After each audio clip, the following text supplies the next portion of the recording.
नमस्कार दोस्तों, Moni official voice में आपका स्वागत है। आज की कहानी है दिल में हो सिर्फ तुम। दोस्तों, अगर आप हमारे चैनल पर नए हैं तो चैनल को अभी सब्सक्राइब कर बेल आइकन को प्रेस करना ना भूलें। हम आपके लिए इस तरह की प्यार भरी कहानियाँ लाते रहते हैं। चलिए तो कहानी शुरू करते हैं। एक दिन एक मंदिर से बाहर एक जगह पर बहुत भीड़ इकट्ठा होती है, क्योंकि वहाँ पर एक बुजुर्ग महिला बेहोश होकर गिर जाती है। सभी लोग उस बुजुर्ग महिला को देख रहे होते हैं, लेकिन उसकी कोई मदद नहीं करता। तभी एक लड़की वहाँ आती है जो कि बहुत ही खूबसूरत और प्यारी होती है। वो उस बुजुर्ग महिला को पानी पिलाती है और उन्हें उनके घर जाने में मदद करती है। ये कहानी राजस्थान के एक छोटे से गांव में रहने वाली एक लड़की जिसका नाम रेवती था, जिसकी उम्र कुछ 15 वर्ष की थी और वो बहुत गरीब परिवार से थी। वो 3 बहनें और अपने माता पिता के साथ रहती थी। उसके पिता बहुत कम पैसे कमाते थे। उन पैसों से उनका पूरा परिवार का खर्चा नहीं चल पाता था। इसीलिए रेवती और उसकी माँ दोनों एक ठाकुर के यहाँ काम करती थी और अधिराज सिंह एक ठाकुर परिवार के बेटे थे। उनके पिता का नाम बलवंत ठाकुर और उनकी माँ का नाम कल्याणी देवी था। एक दिन बलवंत और कल्याणी मंदिर गए तो वहाँ पंडित जी से बलवंत ने अपने बेटे अधिराज की कुंडली दिखाई तो पता चला कि अधिराज की जीवन आयु बहुत कम है। ये सुनकर बलवंत और कल्याणी बहुत घबरा गए, क्योंकि उनका सिर्फ एक ही बेटा था और वो दोनों अपने इकलौते बेटे से बहुत प्रेम करते थे। उन्होंने पंडित जी से कहा कि आप इसका कोई हल बताइए, जो चाहिए होगा वो हम आपको देंगे, बस आप हमारे बेटे को किसी भी तरह से बचा लीजिए। पंडित जी, जी हम इसका हल निकालते हैं और कल आपकी हवेली पर आकर आपको बताते हैं। अभी आप लोग जाइए और हाँ, चिंतित मत होइएगा, हम हल जरूर निकाल लेंगे। ये सुनकर बलवंत और कल्याणी दोनों की चिंता थोड़ी कम हुई और फिर दोनों अपने हवेली को लौट गए। अगले दिन सुबह बलवंत और कल्याणी दोनों पंडित जी के आने का इंतजार कर रहे थे। फिर कुछ ही समय बाद पंडित जी हवेली पर पहुंचे और पंडित जी को देखकर बलवंत और उनकी पत्नी कल्याणी खड़े हो गए और पूछने लगे कि कुछ उपाय मिला। पंडित जी, जी हाँ मिल गया है। यहाँ से कुछ दूरी पर एक कुआं है जहाँ आपके पुश्तों यानी कि आपके घर के बड़ों ने पहले के समय में बहुत लोगों को मारकर उसमें डाल दिया था। इसीलिए उन लोगों को कभी आत्म शांति नहीं मिली। इसीलिए अधिराज को वहाँ पर उनकी आत्मा की शांति के लिए पूजा करनी होगी और उसके बाद एक ऐसी लड़की को ढूंढना होगा जिसका भाग्य ईश्वर ने अपने हाथों से लिखा होगा, जिससे ये होगा कि आपका बेटा उस लड़की के भाग से जीवित रहेगा।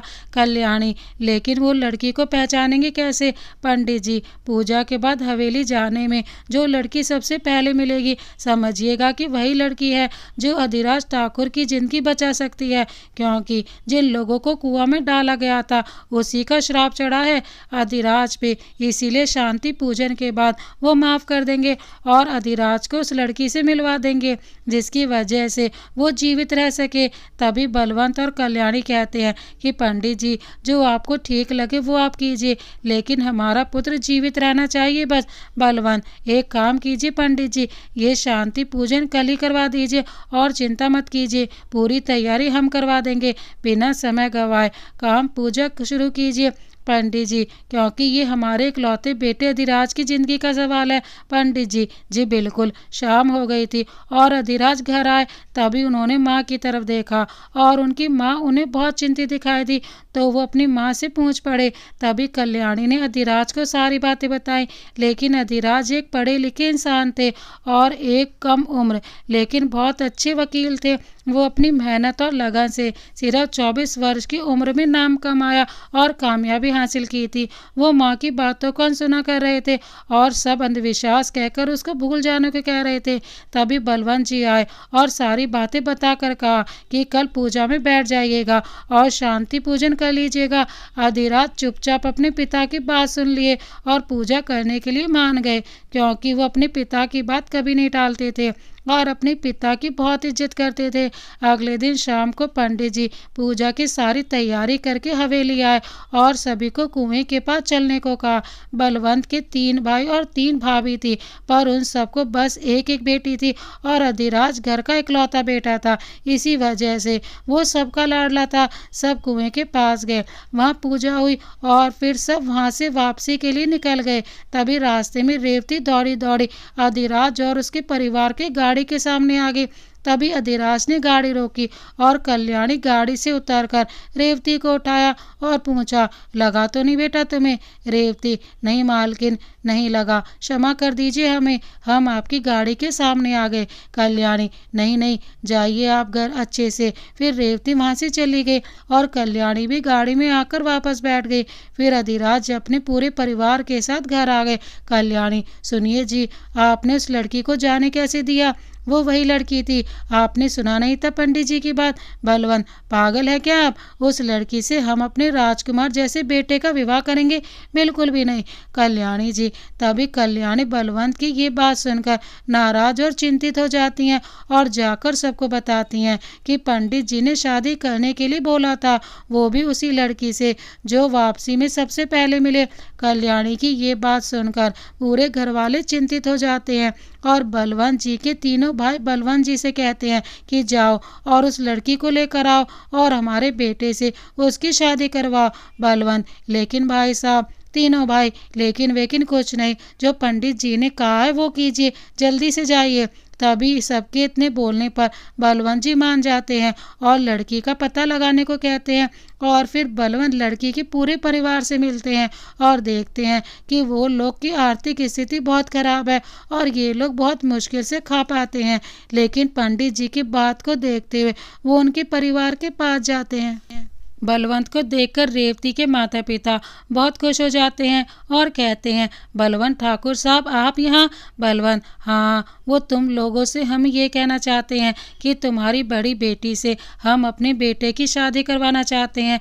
तो एक काम करो, तुम लोग अपनी बेटी को हमारे साथ भेज दो और किसी को भी मत बताना कि तुम मेरी बहू के माता पिता हो, ठीक है? जो हमने कहा है उसे कान खोल कर सुनो। रेवती की माँ, लेकिन ठाकुर साहब। बलवंत, लेकिन क्या? बदले में हम तुम्हें 50,000 रुपये भी दे देंगे। वैसे भी हमें लगता है कि तुम्हें पैसों की बहुत ज़्यादा ज़रूरत है।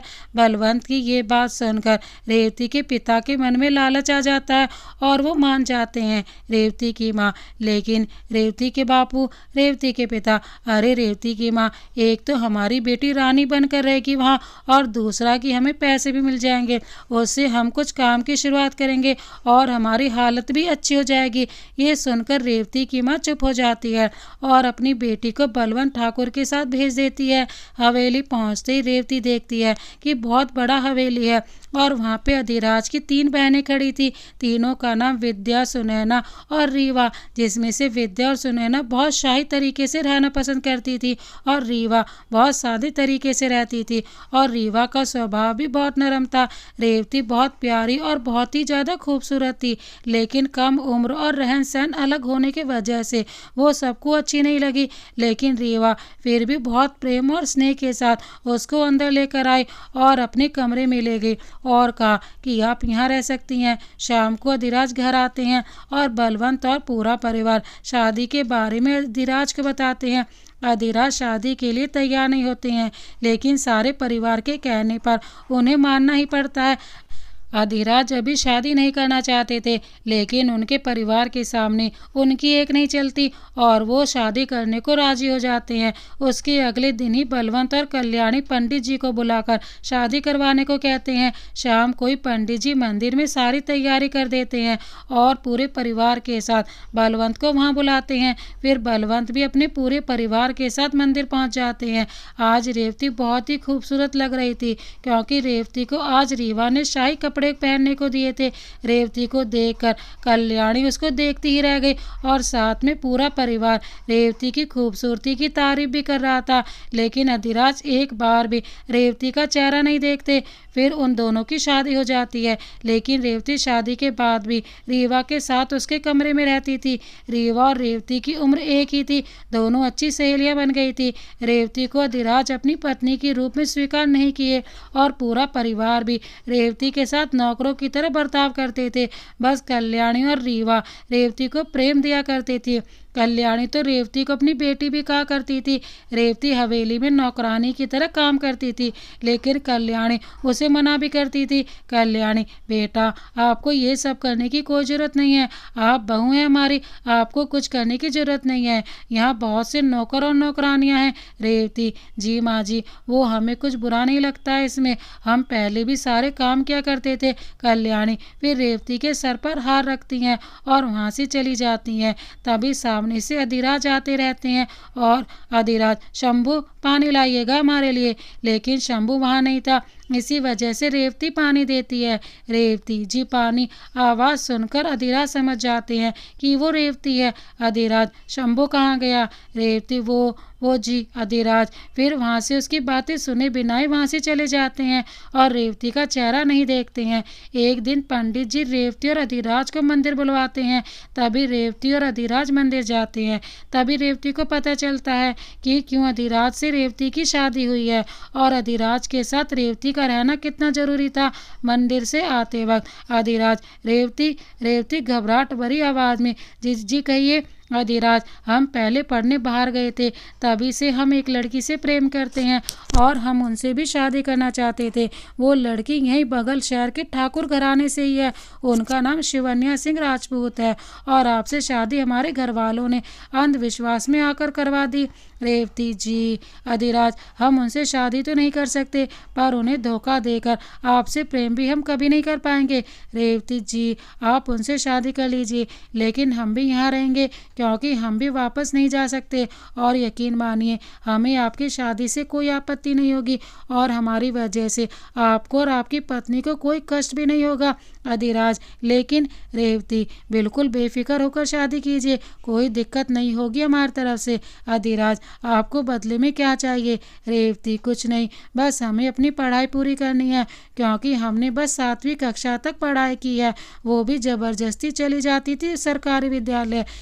लेकिन पिछले 1 साल से हम काम क्या करते थे? अपने पिता की मदद करने के लिए। अधिराज, ठीक है। अधिराज घर जाकर शिवन्या के बारे में पूरे परिवार को बताते हैं। ये सुनकर कल्याणी नाराज हो जाती हैं, लेकिन पूरा परिवार अधिराज की ये बात सुनकर खुश हो जाता है। कल्याणी, लेकिन रेवती का क्या? अधिराज, वैसे तो आप लोगों ने उनके साथ गलत किया है, लेकिन उन्हें कोई आपत्ति नहीं है हमारी और शिवन्या की शादी से। उन्हें उसके बदले में भी कुछ नहीं चाहिए, लेकिन हम चाहते हैं कि विद्या, सुनैना और रीवा के साथ रेवती भी आगे की पढ़ाई पूरी करेंगी। फिर कल्याणी रेवती के पास जाती हैं और कहती हैं कि बेटा, ये क्या किया आपने इजाज़त दे दी अधिराज को दूसरी शादी करने की, लेकिन इसमें भी आपकी कोई गलती नहीं है। आपकी उम्र ही बहुत छोटी है, इसीलिए अपनी खुशी किसी और के हाथ में दे दी आपने, वो भी इतनी आसानी से। ये कहकर कल्याणी वहाँ से चली जाती हैं। कुछ दिनों बाद ही अधिराज और शिवन्या की शादी हो जाती है। शिवन्या आती है और रेवती से मिलती है। रेवती की खूबसूरती देखकर शिवन्या को अच्छा नहीं लगता है। शिवन्या भी एक ठाकुर परिवार की लड़की रहती थी, इसीलिए सारे घर वाले शिवन्या को बहुत प्रेम देते थे। लेकिन कल्याणी को रेवती ही पसंद थी क्योंकि रेवती बहुत साफ दिल की साधारण सी लड़की थी। शिवन्या सारा वक्त अधिराज के पास ही दिखाई देती थी। शिवन्या और कुछ नहीं करती थी क्योंकि शिवन्या को कुछ काम करना नहीं आता था और रेवती सारा काम क्या करती थी और अब तो साथ में पढ़ाई भी क्या करती थी। और शिवन्या से रेवती उम्र में भी बहुत छोटी थी, इसीलिए रेवती को बहुत तारीफ मिलती थी। शिवन्या को ये सारी बातें बिल्कुल अच्छी नहीं लगती थी। अधिराज और रेवती और शिवन्या की शादी को 3 साल बीत गए थे। अब रेवती 18 वर्ष की हो गई थी और पहले से ज़्यादा खूबसूरत भी हो गई थी। उसकी खूबसूरती के चर्चे पूरे शहर में मशहूर हो गए थे। कोई नहीं जानता था कि रेवती के माता पिता कौन है और कहाँ हैं। और अब रेवती 10वीं की परीक्षा देकर पहले स्थान से पास हुई थी। कल्याणी और रीवा बहुत खुश थी। रीवा तो वैसे भी पढ़ने में बहुत अच्छी थी, इसी कारण उसका अंक रेवती से भी अधिक था। लेकिन विद्या और सुनैना के अंक अच्छे नहीं आए थे। दोनों रीवा से तो नहीं, लेकिन रेवती से बहुत जलन करती थी और रेवती से बातें भी नहीं करती थी। यही सब देखकर एक दिन शिवन्या, अधिराज सुनिए, क्यों ना हम रेवती को शहर भेज दें आगे की पढ़ाई के लिए, उन्हें कामयाबी मिलेगी, क्योंकि आपने तो देखा ही है कि उनके अंक कितने अच्छे आए हैं। अधिराज, लेकिन वह अकेली कैसे रहेंगी? शिवन्या, हम सारा इंतजाम करवा देंगे, उन्हें कोई दिक्कत नहीं होगी। और रीवा भी साथ में पढ़ना चाहती हैं तो हम उन्हें भी भेज देंगे। अधिराज ठीक है, लेकिन हमें पूरे परिवार से बात करनी होगी। फिर अधिराज पूरी बात परिवार के सामने शिवन्या की कही हुई बात रखते हैं और रीवा और रेवती की पढ़ाई के लिए बोलते हैं। पूरा परिवार अधिराज की बात से सहमत होते हैं। कल्याणी भी रेवती की पढ़ाई का सोचकर हाँ कहती हैं। रीवा बहुत खुश थी क्योंकि वो यही चाहती थी, लेकिन रेवती बहुत दुखी थी। उन्हें ये सुनकर बिल्कुल अच्छा नहीं लगा और वो सोचने लगी कि उन्हें ये बातों से खुशी क्यों नहीं मिल रही है, जबकि वो खुद आगे पढ़ना चाहती हैं। फिर रेवती को समझ आया कि वो अधिराज को पसंद करने लगी हैं, क्योंकि अधिराज का सारा काम पिछले 3 साल से रेवती ही किया करती थी। अधिराज का सारा काम रेवती ही देखती थी। रेवती अधिराज को पसंद करने लगी है, ये सोचकर रेवती बहुत खुश हो जाती है। लेकिन फिर अचानक से उनके चेहरे की मुस्कान गायब हो जाती है, क्योंकि फिर रेवती के दिमाग में ये आता है कि अधिराज ने आज तक रेवती का चेहरा भी नहीं देखा है, तो वो रेवती से प्यार भी नहीं करेंगे। ये सोचना रेवती के लिए बेवकूफ़ी है, और वो तो शिवन्या से प्रेम करते हैं। ये सब सोचकर वो ये फैसला ले लेती है कि वो शहर जाकर अपनी आगे की पढ़ाई पूरी करेगी। 2 दिन बाद सुबह सुबह रीवा और रेवती शहर जाने के लिए तैयार हो जाती हैं। फिर सबसे अलविदा लेकर दोनों बाहर आती हैं, जहां अधिराज खड़े होते हैं और दोनों को रेलवे स्टेशन छोड़ने जाने वाले होते हैं। रीवा गाड़ी में बैठ जाती है और रेवती बैठने लगती है। तभी रेवती का पैर फिसल जाता है और रेवती गिरने लगती है, लेकिन रेवती को गिरने से अधिराज बचा लेते हैं। उसी बीच अधिराज पहली बार रेवती का चेहरा देखते हैं और देखते ही रह जाते हैं, और दोनों एक दूसरे को देखने लगते हैं और देखते देखते एक दूसरे में खो से जाते हैं। फिर पीछे से शिवन्या आती है और ये देखकर गुस्सा हो जाती है, लेकिन विनम्र आवाज में कहती है, अधिराज जाइए, वरना दोनों को देर हो जाएगी। फिर दोनों का ध्यान टूटता है और दोनों एक दूसरे से दूर होते हैं। उसके बाद फिर रेवती और अधिराज भी गाड़ी में बैठ जाते हैं और स्टेशन की ओर निकल जाते हैं। और स्टेशन पहुंचने के बाद अधिराज ट्रेन तक का सारा सामान पहुंचा देते हैं और दोनों को ट्रेन में बिठाकर दोनों से अलविदा लेकर वहां से चले जाते हैं। वापस आते वक्त अधिराज सिर्फ और सिर्फ रेवती की खूबसूरती के बारे में ही सोच रहे थे। वो आज तक इतनी प्यारी और खूबसूरत लड़की को कभी नहीं देखे थे, लेकिन रेवती अब उनसे बहुत दूर जा रही थी। रेवती का कॉलेज कोलकाता शहर में था, मतलब कि अधिराज से तो बहुत दूर। हवेली आकर अधिराज, रेवती पानी लाइए। शंभू, भाई जी पानी। भाई जी, भूल गए रेवती जी तो। अधिराज, हाँ हाँ ठीक है, मुझे पता है, तुम अपना काम करो। हर वक्त अधिराज को रेवती की जरूरत महसूस होने लगी, क्योंकि रेवती अधिराज को कहने का भी मौका नहीं देती थी और उसकी ज़रूरत का सामान पहले से लेकर हाजिर रखती थी। लेकिन शिवन्या को कुछ फर्क नहीं पड़ता था और वो खुद में ही बहुत व्यस्त रहती थी। खुद के कपड़े और खुद की खूबसूरती में ही व्यस्त रहती थी। उसको अधिराज का पसंद और नापसंद भी नहीं मालूम थी और ना ही मालूम रखने में कोई दिलचस्पी रखती थी। और शिवन्या को पूरे परिवार से भी ज़्यादा मतलब नहीं रहता था, वो बस अपने में ही व्यस्त रहती थी। एक दिन शिवन्या, ये हमारा नया लाया हुआ ड्रेस किसने पहनकर खराब कर दिया? ये ड्रेस विद्या से खराब हो गई थी, इसीलिए विद्या और सुनैना दोनों चुप थी। तभी शिवन्या उनके पास जाती है और कहती है, आप दोनों ने ही हमारा ड्रेस खराब किया है ना? सच सच बोलिए। उस समय वहाँ पूरे परिवार के साथ साथ हवेली के सारे नौकर भी मौजूद थे। ऐसे शिवन्या का चिल्लाना, वो भी पूरे परिवार और सारे नौकरों के सामने, विद्या और सुनैना को अच्छा नहीं लगा और वो बहुत नाराज हो गई। और बाद में जब अधिराज घर आए तो दोनों ने उनको सारी बातें बताई।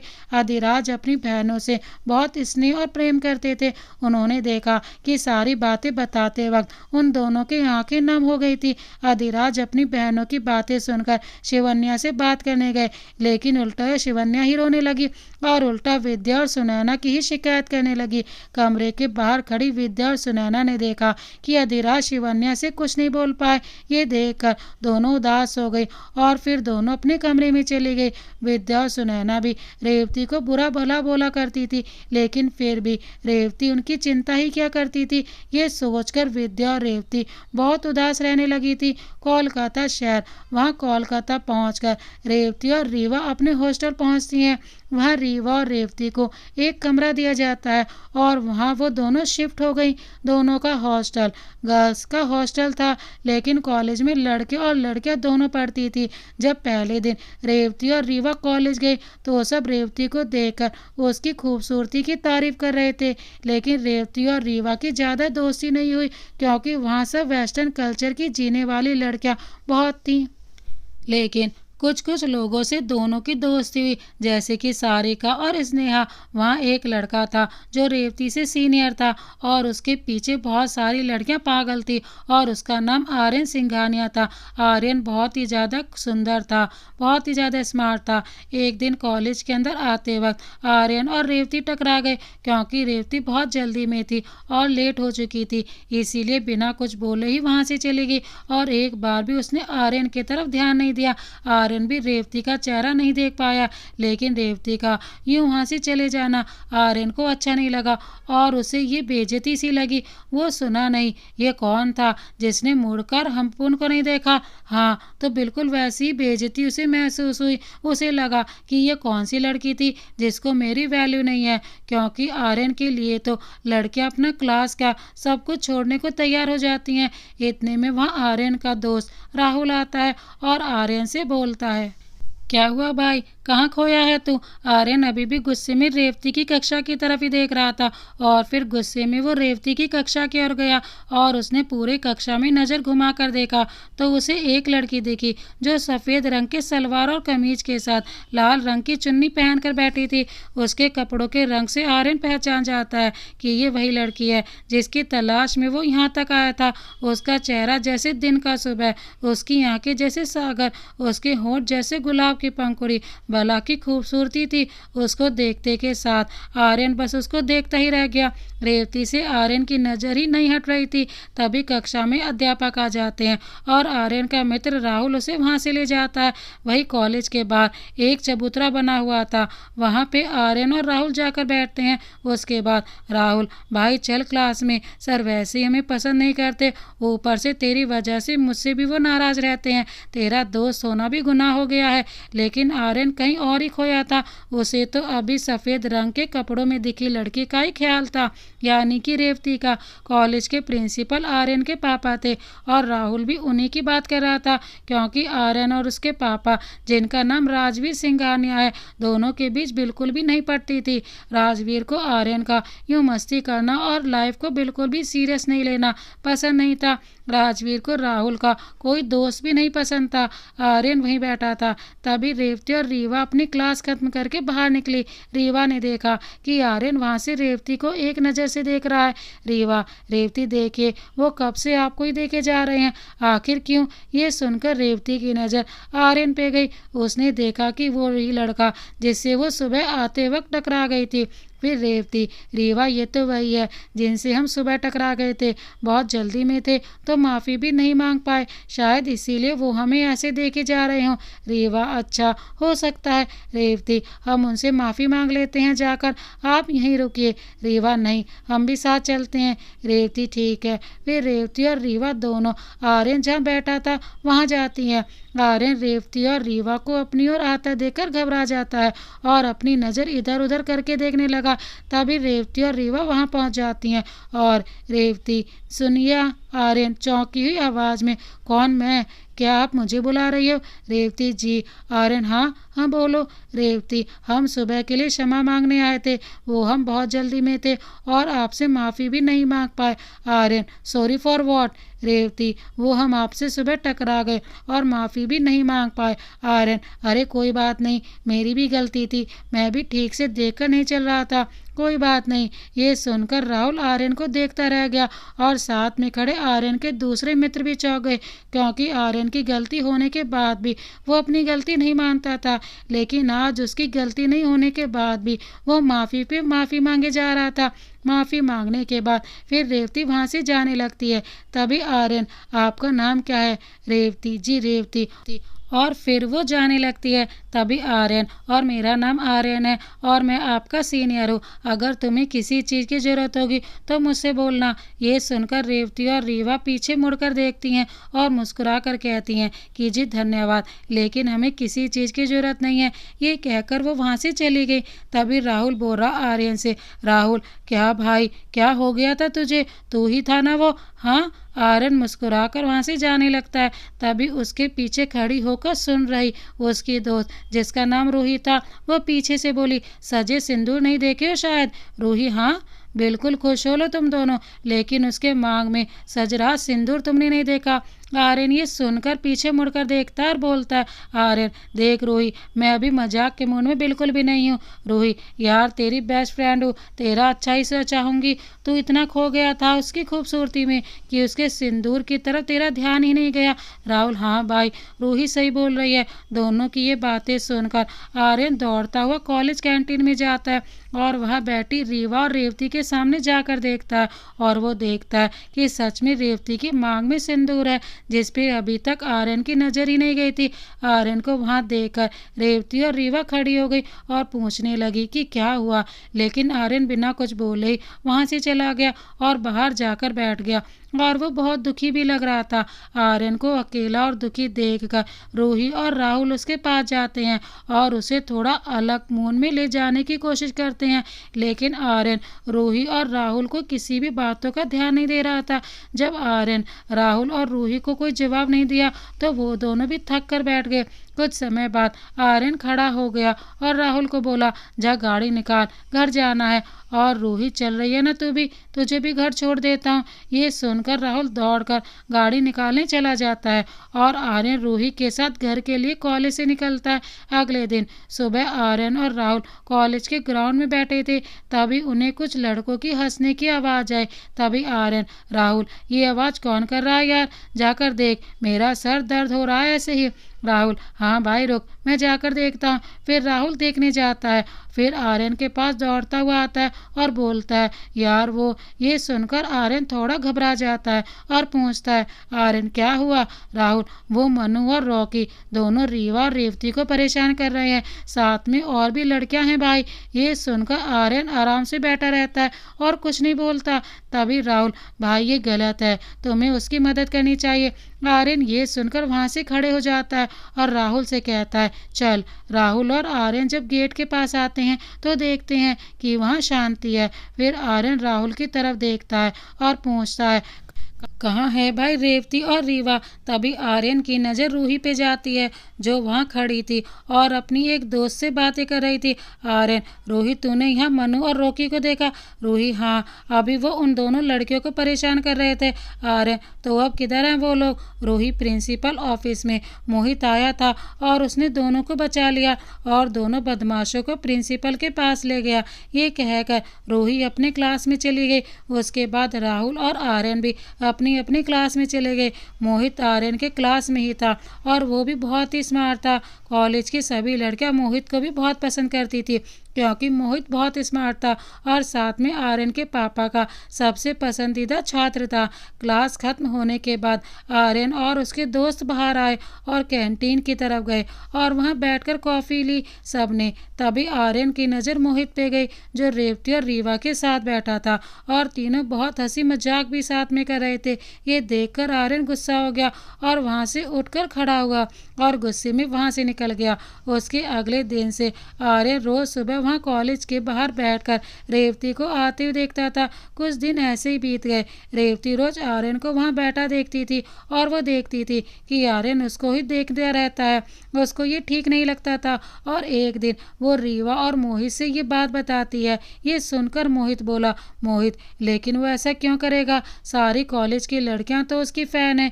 रीवा, हाँ, रेवती सही कह रही है, हमने भी उन्हें रेवती को घूरते हुए देखा है। मोहित, मैं पूछूं? रेवती, नहीं, हम उनसे खुद पूछ कर देखते हैं। रीवा, हम भी चलेंगे आपके साथ, आपको अकेला नहीं छोड़ेंगे। रेवती, ठीक है चलिए। दोनों धीमी धीमी आर्यन के पास चली जाती हैं। आर्यन बिल्कुल अकेला था कैंटीन में।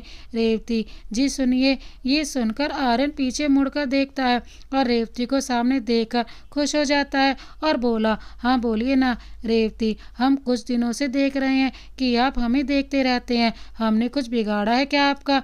आर्यन, नहीं, बस पहली नज़र में देखते ही मुझे तुमसे प्यार हो गया है। और ये कहते कहते आर्यन रेवती का दोनों हाथ पकड़ लेता है। ये सुनकर रेवती रीवा की तरफ देखती है और आर्यन से अपना हाथ छुड़ाकर रीवा का हाथ पकड़कर दोनों वहाँ से भाग जाती हैं और कॉलेज के ग्राउंड में पहुँच जाती हैं और वहाँ लगी बेंच पे बैठ जाती हैं। रेवती, ये क्या हो रहा है हमारे साथ, और सब बुरी चीज़ें हमारे साथ ही क्यों होती हैं?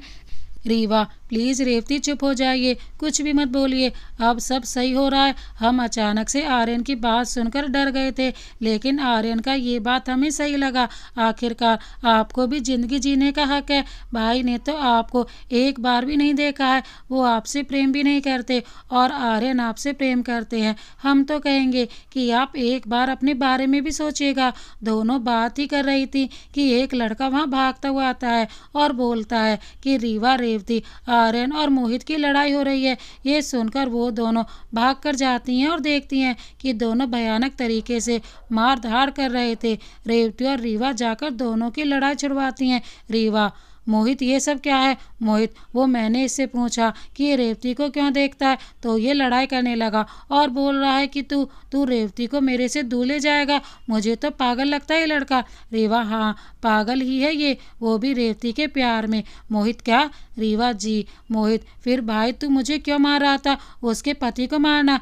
आर्यन, तुम रेवती के आजू बाजू घूमते रहते हो तो तुम्हें ही पड़ेगी ना। मोहित, हाँ, क्योंकि मैं रीवा से प्यार करता हूँ और इसीलिए मैं रेवती के साथ नहीं रीवा के साथ रहता हूँ। ये सुनकर आर्यन अपना सर नीचे करके मोहित से कहता है, सॉरी भाई। मोहित फिर मुस्कुराकर बोलता है, कोई बात नहीं, और फिर धीमी आवाज़ में कहता है कि रेवती अच्छी लड़की है और इसका पति जो है उसने दूसरी शादी कर ली है, तो तुम इससे शादी कर सकते हो।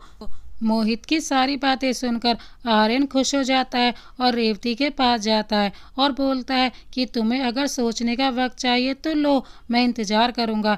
रीवा और विद्या और सुनैना छोटी थी, इसीलिए उन्हें अधिराज और रेवती की शादी श्राप की वजह से हुई है, ये नहीं बताया गया था।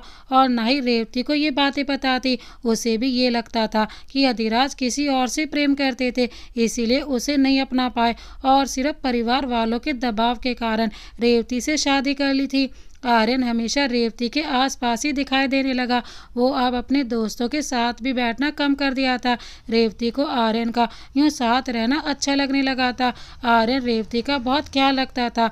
एक दिन रात को आर्यन हॉस्टल के नीचे खड़े होकर रेवती को बाहर आने को कह रहा था। रीवा कैसे भी करके रेवती को बाहर भेजती है। बाहर आकर रेवती आर्यन से पूछती है, क्या हुआ, इतनी रात को आप यहाँ? फिर आर्यन रेवती की आंखों में देखकर बोलता है कि तुम्हें देखने को दिल चाह रहा था, इसीलिए आ गया। रेवती को उसकी ये सारी बातें बहुत अच्छी लग रही थी। दोनों काफ़ी वक्त साथ में गुजारते हैं। उसके बाद रेवती हॉस्टल जाने लगती है। तभी आर्यन, अच्छा सुनो, I love you. Revati, bye. Aryan, अरे मैडम जवाब तो दो। रेवती, कल देंगे, अभी बाय। आर्यन फिर वहाँ से चला जाता है। अगले दिन आर्यन कॉलेज में रेवती का इंतजार कर रहा था, लेकिन रेवती क्लास के समय तक भी कॉलेज नहीं आए। कुछ समय बाद आर्यन को रीवा का फ़ोन आया। आर्यन, हेलो रीवा, रेवती हॉस्टल वापस नहीं आई है, कहाँ है वो? आर्यन बहुत ही ज़्यादा डर जाता है और बोलता है, क्या क्या कहा तुमने? वो अभी तक हॉस्टल नहीं आई है।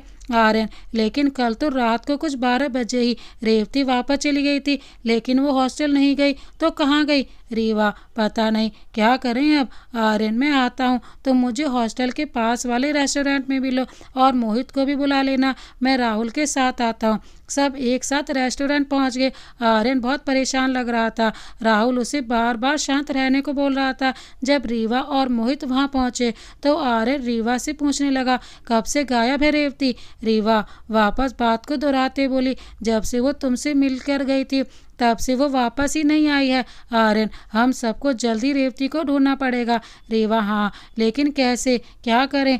आर्यन, एक काम करते हैं, सबसे पहले हॉस्टल के गेट के पास लगी सीसीटीवी का फुटेज देखना होगा।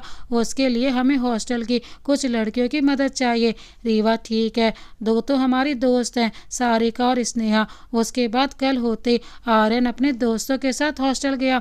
वहाँ रीवा और उसके फ्रेंड वहाँ के वॉचमैन को अपनी बातों से उलझा कर रखे थे। उसी बीच आर्यन लड़की के कपड़े पहनकर हॉस्टल के अंदर चला गया और मेन रूम में जाकर सीसीटीवी की फुटेज देखने लगा। और फुटेज देखकर वो अचंभित हो गया। उसने देखा कि हॉस्टल के बाहर रेवती उसी रात को एक लड़की से बात कर रही है और वो लड़की बात करते करते रेवती के सर पे मार देती है और रेवती को बेहोश करके अपने साथ स्कूटी पे ले गई। लड़की का चेहरा नहीं दिख रहा था, लेकिन स्कूटी का नंबर दिख गया था। फिर आर्यन हॉस्टल के बाहर गया और सोचने लगा कि अब क्या करें, क्योंकि पुलिस से मदद नहीं ले सकते। अगर पुलिस से मदद लेंगे तो बात परिवार तक चली जाएगी। वहाँ से आर्यन राहुल के साथ घर जाने के लिए निकलता है तो रास्ते में वो नंबर वाली स्कूटी से दिखती है और आर्यन राहुल को उसके पीछे चलने को बोलता है। जब वो स्कूटी रुकी उसके बाद आर्यन गया और उस पर बैठी लड़की से सवाल करने लगा और मारने की धमकी भी देने लगा। तभी वो लड़की बोली कि ये स्कूटी तो अभी मैंने वापस ली है, क्योंकि ये स्कूटी मेरे फ्रेंड के पास थी। आर्यन, कौन है वो? स्कूटी वाली लड़की ने जो नाम बताया उसे सुनकर आर्यन और राहुल एक दूसरे का चेहरा देखने लगे और बहुत शौक हो गए थे, क्योंकि उसने रूही का नाम बताया था।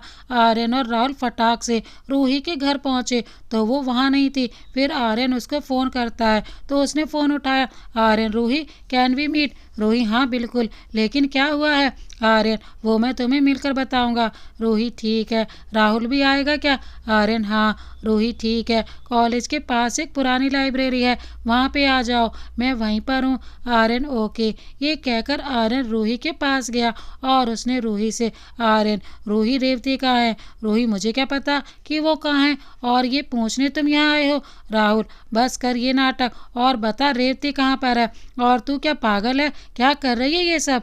रूही, क्या कर रही हूँ मैं? पिछले बहुत साल से इस आर्यन का इंतजार किया है मैंने, और ये बचपन का प्यार है मेरा। फिर रूही आर्यन के पास गई और उससे पूछने लगी कि क्या है उसमें जिसके पीछे तुम पागल हो चुके हो? मैं तुमसे प्यार करती हूँ और ये तुमको दिखाई नहीं देता है क्या? राहुल, यार सुन रूही, किसी का प्यार जबरदस्ती तुम नहीं छीन सकती, और अगर रेवती नहीं होती तो भी क्या गारंटी है कि आर्यन तुम्हारा हो जाता? रूही, बस तुम लोग जाओ यहाँ से, वरना ठीक नहीं होगा। आर्यन, मेरे लिए तू सबसे अच्छी दोस्त है और हमेशा रहेगी, बस उसे जाने दे। लेकिन रूही पे आर्यन और राहुल की कोई बातों का असर नहीं दिख रहा था। उससे बात करते करते आर्यन और राहुल दोनों चालाकी से लाइब्रेरी के अंदर चले जाते हैं और वहां जाकर देखते हैं कि रेवती बेहोश कोने में पड़ी हुई है। जब आर्यन रेवती के पास जाने लगता है तो रूही अंदर आ जाती है और राहुल पे चाकू लगा कर कहती है कि उसको मत छूना तुम, नहीं तो मैं राहुल को चाकू मार दूंगी। ये सुनकर आर्यन रुक जाता है। इतने में राहुल रूही का हाथ पकड़कर हाथ को पीछे कर देता है और कहता है कि यार 4 साल की दोस्ती भी भूल गई है तू। मैं सोच भी नहीं सकता था कि मेरी रूही मुझ पर चाकू भी चला सकती है। ये कहते वक्त राहुल के आंखों में आंसू आ गए थे। फिर राहुल आर्यन को बोलता है कि जा रेवती को उठा वहाँ से और चल उसको लेकर। आर्यन के भी आंखों में आंसू आ गए थे। फिर आर्यन रेवती को उठाने गया, लेकिन रेवती को आर्यन की आवाज़ सुनाई ही नहीं दे रही थी। आर्यन ने देखा कि रेवती के होठों के नीचे से खून निकल रहा था, तो उसने राहुल को बोला कि रूही ने रेवती को मारा भी है। ये सुनकर राहुल बोलता है कि अब हम रूही से उम्मीद ही क्या कर सकते हैं। रीवा को मैंने मैसेज कर दिया है, वो पुलिस को लेकर आती ही होगी। ये सुनकर रूही डर जाती है और आर्यन और राहुल से माफ़ी मांगने लगती है। आर्यन रेवती के मुंह पर पानी डालता है और उसे होश में लाने की कोशिश करता है, और आर्यन के बहुत कोशिश करने पर रेवती होश में आ जाती है और आर्यन के गले लग जाती है। रेवती बहुत डरी हुई दिखाई दे रही थी, क्योंकि आज तक रेवती के साथ ऐसा कोई हादसा नहीं हुआ था। आर्यन और राहुल उसे शांत करवाने में लग जाते हैं। तभी रीवा और मोहित पुलिस के साथ वहां पहुंच जाते हैं। पुलिस को देखकर रूही रोने लगती है और सबसे माफ़ी मांगने लगती है। उसे देखकर राहुल और आर्यन को भी रोना आ जाता है, क्योंकि वो तीनों बचपन के दोस्त थे। और आर्यन रेवती के सामने अपना सर नीचे करके बैठ जाता है और बोलता है कि जो सज़ा देनी है मुझे दे दो, लेकिन इसे माफ़ कर दो। राहुल, ये भी हम दोनों से प्यार करती है, इसीलिए हम दोनों को मिलने वाली सज़ा भी इसके लिए सज़ा ही होगी। ये सब देखकर रूही रेवती के पैरों के सामने बैठकर माफ़ी मांगने लगती है और बोलती है कि नहीं, मैंने गलती की है तो सारी सज़ा मुझे ही मिलनी चाहिए, इन दोनों को नहीं। ये सब देखकर रेवती कहती है कि आप तीनों की दोस्ती को सलाम है। एक गलती करता है तो दूसरा गलती का एहसास भी करवाता है और फिर उस गलती को तीनों मिलकर सुधारते भी हो। मैं रूही को माफ़ करती हूँ और मुझे कोई केस भी नहीं करनी है। सॉरी इंस्पेक्टर साहब, लेकिन मैं इसे एक मौका देना चाहती हूँ। रूही को बहुत अफसोस होने लगता है कि उसने रेवती के साथ इतना बुरा बर्ताव किया और वो रेवती से बार बार माफ़ी मांगती है। रूही की आंखों में भी आंसू थे और वो रूही से बार बार माफ़ी मांगने लगती है और फिर आर्यन और राहुल को बोलती है कि मैं अपने दोस्तों को नहीं खोना चाहती हूँ, मुझे माफ़ कर दो तुम दोनों। ये सुनकर दोनों से गले लगा लेते हैं और माफ़ कर देते हैं। तभी राहुल कहता है, चल रूही, अब इन दोनों तोता मैना को अकेले छोड़ देते हैं। राहुल की ये बात सुनकर सब वहाँ से आर्यन और रेवती को अकेले छोड़कर चले जाते हैं। फिर आर्यन रेवती के करीब आता है और रेवती उसे देखकर मुस्कुराती रहती है। तभी रीवा वापस आती है और बोलती है कि रेवती। रेवती उसकी तरफ देखती है और वो देखती है कि रीवा बहुत घबराई हुई है। वो दौड़कर रीवा के पास आती है और पूछती है कि क्या हुआ रीवा। रीवा फिर बताती है कि भाई साहब का एक्सीडेंट हो गया है और हमें यहाँ से जाना होगा। ये सुनकर रेवती एक बार आर्यन की तरफ देखती है और फिर उदास मन से रीवा को बोलती है, चलो हमें आज ही यहाँ से निकलना होगा। ये बोलकर रेवती वहाँ से रीवा का हाथ पकड़कर जाने लगती है। तभी पीछे से आर्यन रेवती का हाथ पकड़ लेता है और अपने सर को हिलाकर नहीं जाने का इशारा करता है। फिर रेवती उसे पीछे मुड़कर प्यार से देखती है। फिर बिना कुछ बोले ही रेवती अपना हाथ आर्यन के हाथ से छुड़ाकर वहाँ से चली जाती है। वहाँ से निकलकर रेवती कल्याणी को फ़ोन करती है और पूछती है, रेवती माँ, अधिराज कैसे हैं और ये सब कब और कैसे हुआ। कल्याणी, बेटा वो अधिराज काम से जा रहे थे और उनके साथ ये हादसा हो गया। शिवन्या भी साथ में थी, उन्हें भी चोट आई है। हमने कहा था अधिराज से कि आपको दूर ना भेजे, लेकिन हमारी कोई सुनता ही नहीं है। कहीं पंडित जी की बात सच हो जाए। कल्याणी के मुंह से ये बात सुनकर रेवती ने पूछा कि माँ, पंडित जी ने क्या कहा था। तब कल्याणी ने रेवती से सारी बात बताई और वहाँ खड़ी रीवा भी कल्याणी की बातें सुन रही थी। जब कल्याणी की बात खत्म हुई तो रेवती के आंखों में आंसू आ गए थे और उसने पूछा कि यही कारणवश हमें बापू शाह ने हमारे माता पिता से खरीद कर लाए थे। कल्याणी, बेटा ये मत बोलिए, मेरे ईश्वर जानते होंगे कि मैंने अपनी बेटी से बढ़कर माना है आपको। रेवती ये सुनकर कहती है कि चलिए, ईश्वर ने एक माँ तो दिया हमें, नहीं तो एक माता पिता ने हमें पैसों के लिए छोड़ दिया। ये कहकर रेवती रोने लगती है और रीवा उसे चुप कराती है। कल्याणी भी भावुक होकर फ़ोन काट देती हैं। यहाँ से रेवती और रीवा दोनों राजस्थान पहुँचकर सीधा हॉस्पिटल पहुंचती है और रीवा अधिराज के कमरे में जाती है। वहां अधिराज और शिवन्या दोनों बेहोश हो थे। रेवती अधिराज के पास जाकर बैठती है और उनका हाथ पकड़कर रोने लगती है। तभी वो देखती है कि अधिराज का हाथ हिलता है और वो डॉक्टर को बुलाती है। डॉक्टर आते हैं और चेक करते हैं, फिर बाहर आकर बताते हैं कि अधिराज की तबीयत में सुधार है, लेकिन शिवन्या अभी भी उसी हालत में है। फिर कल्याणी रेवती के पास आती हैं और उसके सर पर हाथ फेरते हुए कहती हैं कि हमें पता है अब अधिराज को कुछ नहीं होगा, और फिर मुस्कुराते हुए कहती हैं कि चलिए, सब घर पर 4 दिन से आप लोग आराम नहीं किए हैं, अब घर चलकर आराम कर लीजिए। अब अधिराज की कुछ नहीं होगा क्योंकि रेवती यहाँ पर रहेगी। रेवती भी कहती है कि आप लोग जाइए, हम हैं यहाँ पर। रेवती के बार बार बोलने पर सब रेवती की बात सुन लेते हैं और घर चले जाते हैं। हॉस्पिटल में रेवती और उसके साथ जिद करके रीवा रुक जाती है। तभी रेवती पानी लाने के लिए जा रही होती है तो उसे सामने वाले रूम से जोर से खींचकर अंदर ले आता है। रेवती घबरा जाती है और चिल्लाने की कोशिश करती है तो उसके मुंह पे हाथ रखकर उसका मुंह बंद कर दिया जाता है। फिर रेवती देखती है कि वो कोई और नहीं बल्कि आर्यन है। आर्यन को देखकर वो बिल्कुल शांत हो जाती है और पूछती है कि आप यहाँ? आर्यन: हाँ, तुमसे मिलने आया हूँ। रेवती: लेकिन क्यों? आर्यन: मैं कोई खिलौना नहीं हूँ जिसको तुम यूं ही छोड़ दोगी। एक बार भी तुमने मेरे बारे में नहीं सोचा। मुझसे तुम्हें थोड़ा सा भी प्यार नहीं हुआ था क्या रेवती? रेवती ये सुनकर रेवती की आंखों से आंसू गिरने लगे और रेवती आर्यन के गले लग गई और बोली कि आप मेरे लिए खिलौना हो ही नहीं सकते। आप क्या हैं हमारे लिए, ये बताने बैठे तो समय, जिंदगी और लफ्ज़ कम पड़ जाएंगे।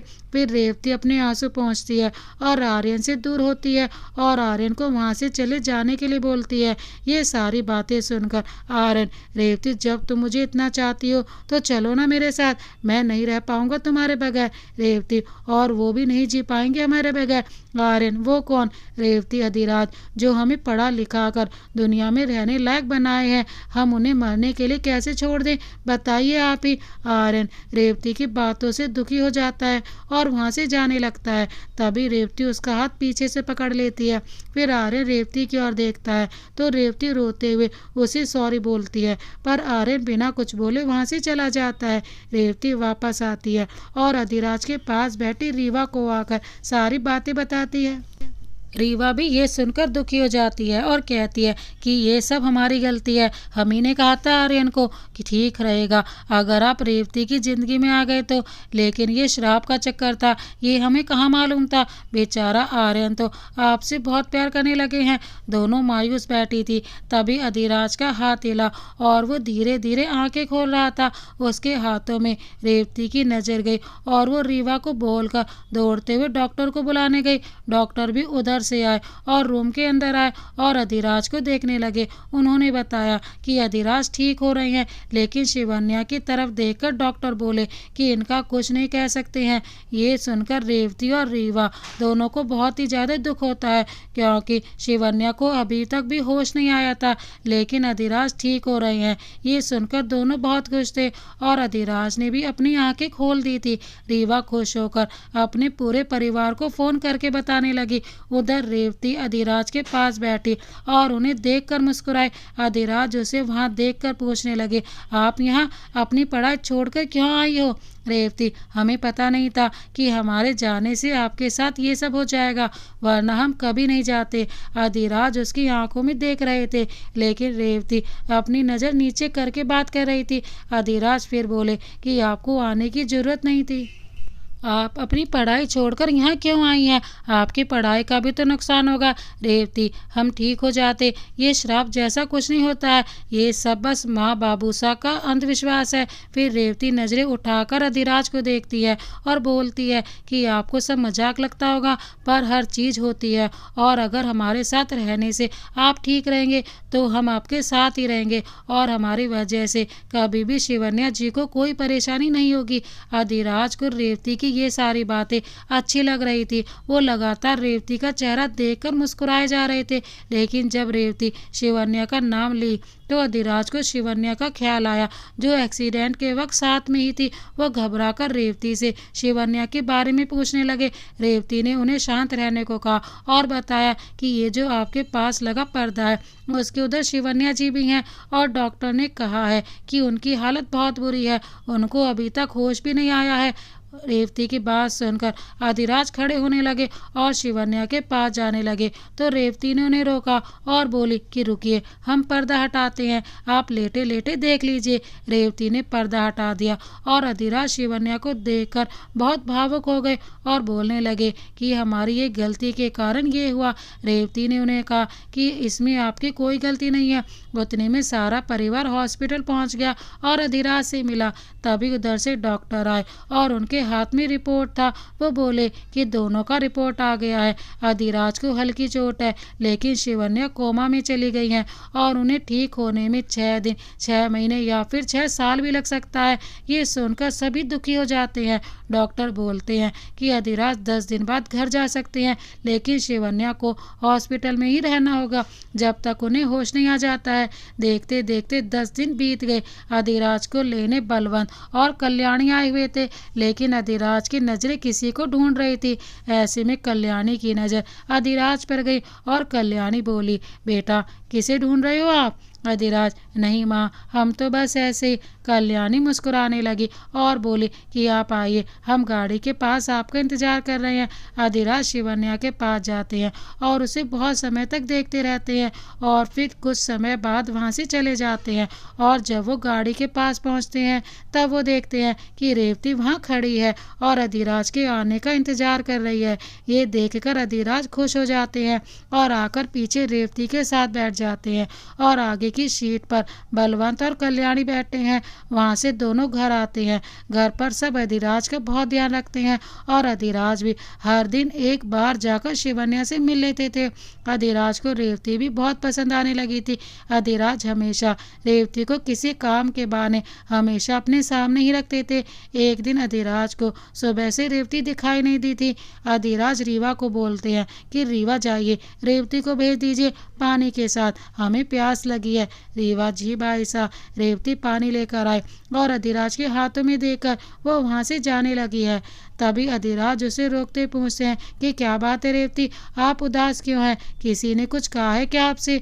लेकिन रेवती सिर हिलाकर ना कर देती है। फिर वहीं खड़ी रीवा कहती है, रीवा वो हम दोनों की परीक्षा है अगले हफ्ते, लेकिन क्या करे, रेवती जाने को तैयार ही नहीं है।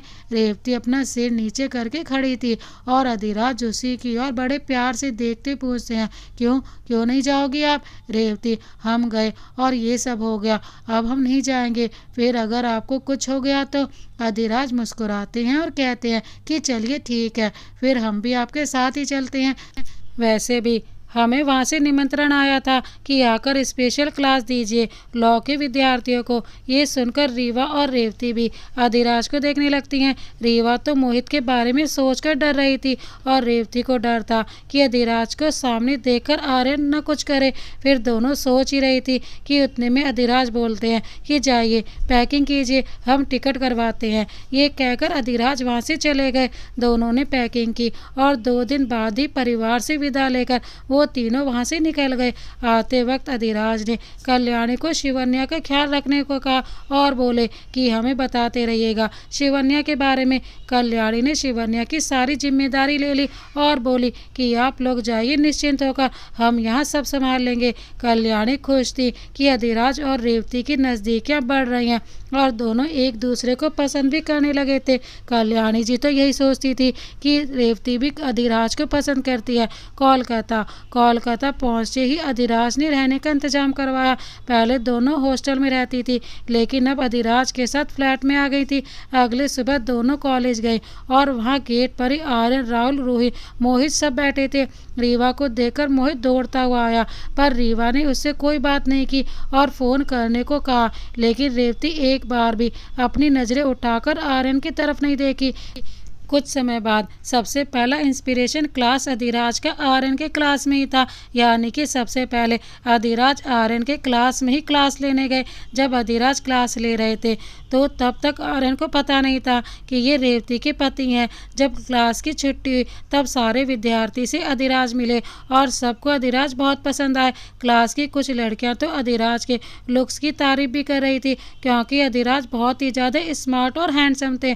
आर्यन को तो अपनी तारीफ सुनने की आदत थी बस, और सारी लड़कियां उसकी दीवानी थी। लेकिन अधिराज के आने के बाद क्लास की सारी लड़कियां अधिराज की ही तारीफ कर रही थी और जहां देखो वहां सिर्फ अधिराज की ही बातें हो रही थी। ये सब आर्यन को बिल्कुल भी अच्छा नहीं लग रहा था। जब अधिराज क्लास खत्म करके क्लास के बाहर आए तो देखे कि रेवती अपने क्लास के बाहर खड़ी है, वो भी अकेले। उसे अकेला देखकर अधिराज वहां गए और रेवती से पूछने लगे कि रेवती, आप यहाँ क्या कर रही हैं? रेवती जी, वो रीवा अपनी दोस्त को बाहर छोड़ने गई है, इसीलिए मैं उसका इंतजार कर रही हूँ। फिर हम दोनों कैंटीन में जाकर कुछ नाश्ता करेंगे। अधीरा, वाह, आपको पता है हमें भी भूख लग रही है, क्या हम भी आप दोनों को ज्वाइन कर सकते हैं? रेवती अपना सर नीचे करके खड़ी थी और उतने में रीवा की आवाज़ आई, जी भाई साहब, बिल्कुल चले। फिर तीनों कैंटीन की तरफ चले गए, लेकिन वहाँ उन तीनों को एक साथ जाते हुए राहुल ने देख लिया और वो जाकर आर्यन को बताता है। अधिराज रेवती और रीवा के साथ जा रहे थे कैंटीन की तरफ। ये सुनकर आर्यन राहुल को बोलता है कि शांत रहो, याद नहीं है मोहित के समय भी कुछ ऐसा ही हुआ था? राहुल, हाँ भाई, लेकिन आर्यन, बस बस अब चल, मुझे भी भूख लगी है, कैंटीन चलते हैं। आर्यन और राहुल कैंटीन चले जाते हैं। आर्यन ने राहुल से बोल दिया था कि मत सोच उन सब चीज़ों के बारे में, लेकिन आर्यन खुद राहुल की कई बातों को भूल नहीं पा रहा था और कैंटीन जाते सबसे पहले रेवती को ढूंढा और उसके सामने वाली टेबल पर बैठ गया। राहुल ऑर्डर करने लग गया। तब तक आर्यन की नज़र रेवती पर ही अटकी थी, लेकिन रेवती अपना सिर नीचे करके बैठी थी। दूर बैठे आर्यन को कुछ समझ नहीं आ रहा था।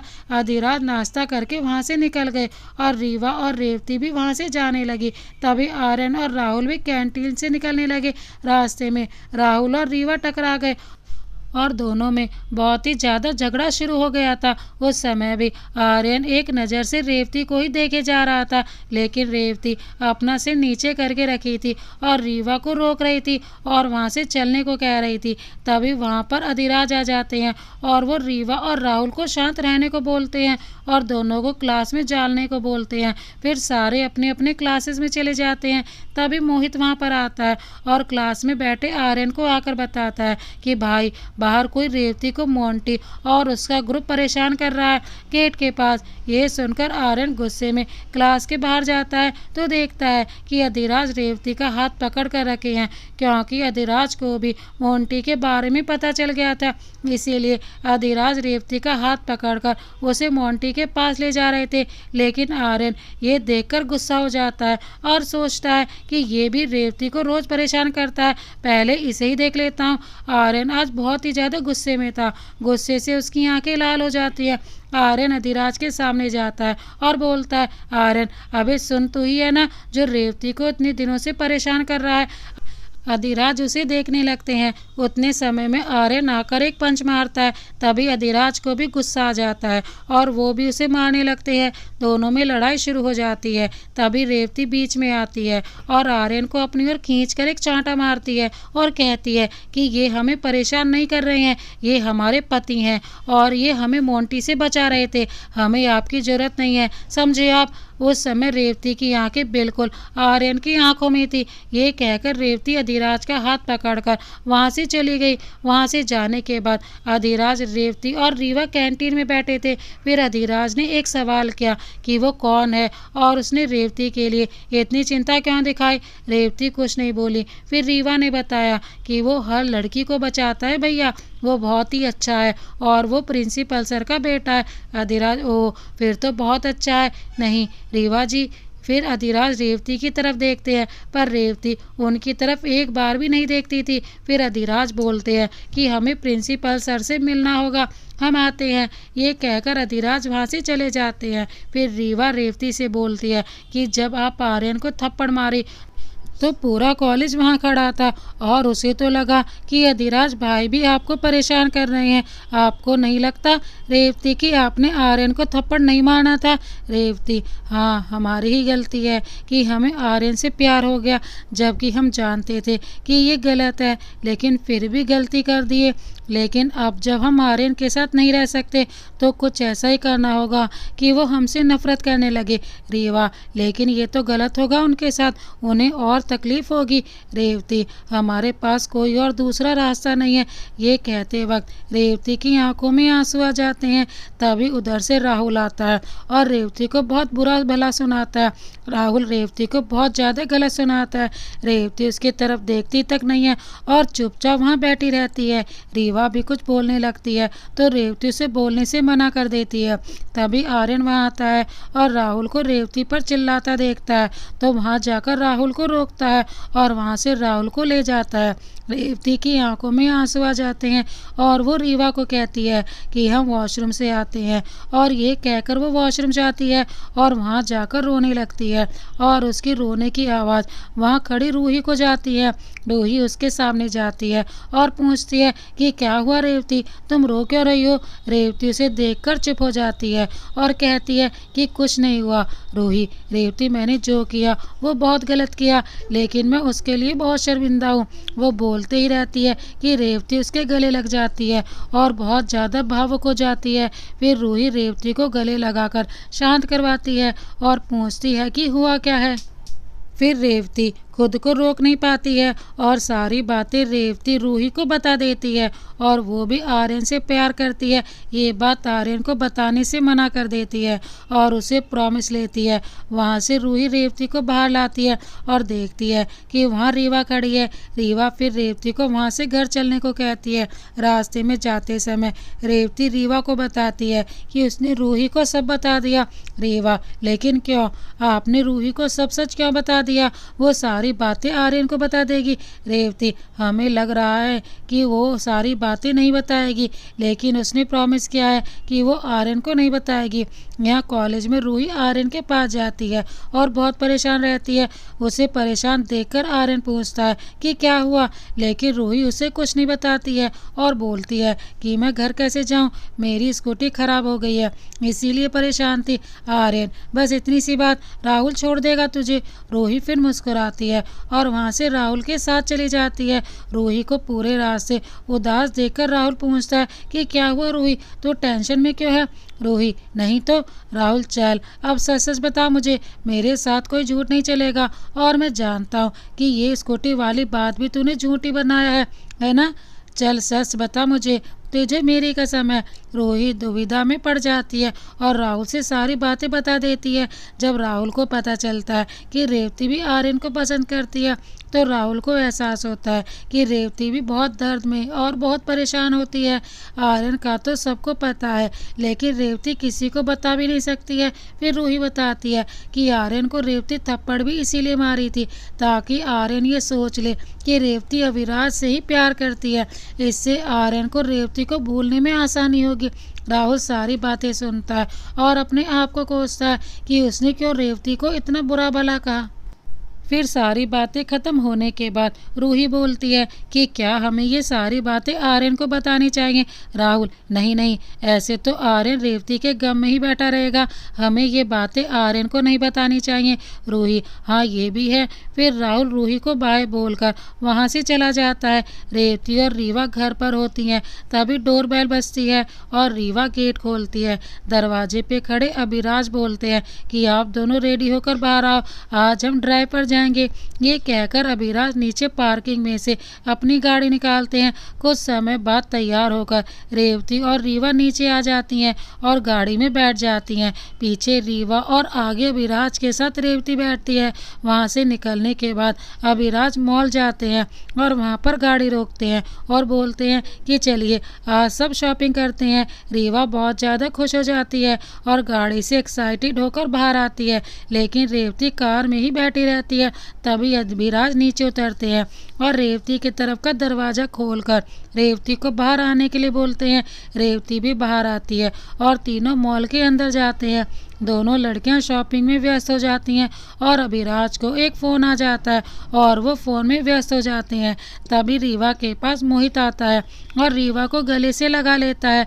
रीवा उसे वहाँ देखकर डर जाती है और उसे वहाँ से जाने के लिए कहती है, लेकिन मोहित वहाँ से नहीं जाता है।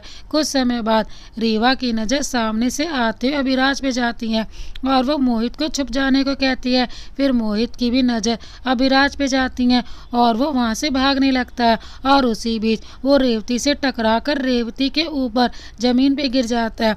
ये अभिराज देख लेते हैं और वहाँ से मोहित का कॉलर पकड़ कर उठाते हैं और मारने लगते हैं। रेवती उन्हें रोकने की बहुत कोशिश करती है, लेकिन अभिराज उसे बहुत पीटते हैं और कहते हैं कि यहाँ मॉल में आकर तुम लोग लड़की छेड़ते हो। अभिराज बहुत गुस्से में थे और उनका ये रूप देखकर रेवती बहुत डर गई थी, क्योंकि अभिराज को रेवती इन सालों में इतना गुस्सा करते हुए कभी नहीं देखा था।